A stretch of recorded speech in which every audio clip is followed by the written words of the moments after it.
இடி அமீன் தாதா ஓமி என்பவர்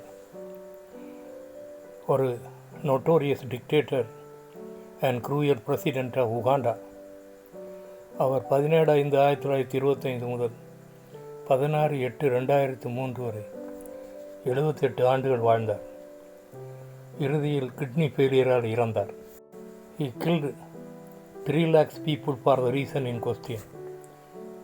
அப்போது ஒரு பாதிரியார் கோப் சம்பங்கி என்பவர் ஒரு ஆலயத்தில் பிரசங்கித்துக் கொண்டிருந்தார்.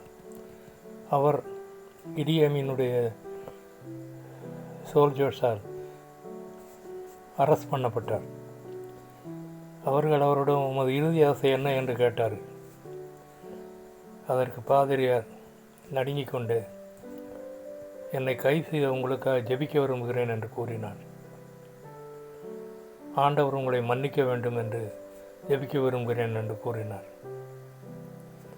அதே சமயத்தில் அநேக விதவைகள் அவருடைய கணவன்மார்கள் இடி அமீனுடைய காவலாட்களால் கொல்லப்பட்டவர்கள் சந்தோஷத்தோடு இருந்தார்கள். அந்த இடி அமீனுடைய சோல்ஜர்ஸினுடைய கேப்டன் பாஸ்டரிடம் கேட்டான், எப்படி இவர்கள் சந்தோஷமாக இருக்க முடிகிறது என்று.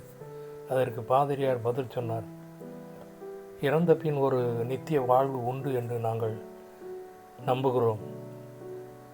அந்த தெய்வீக சமாதானத்தை இருதயத்திலிருந்து யாரும் பறித்து கொள்ள முடியாது என்று பதில் கூறினார்.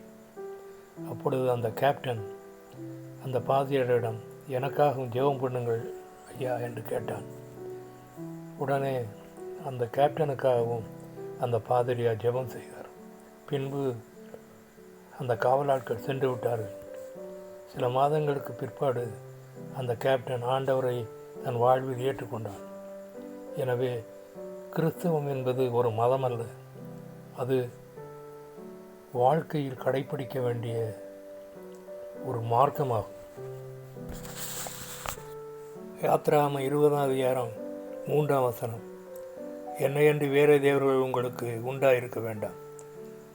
Exodus 20:3 Thou shalt have no other gods before me. One song. இஸ்ரவேல் ஜனமே என்றும் இடறிட வேண்டாம்.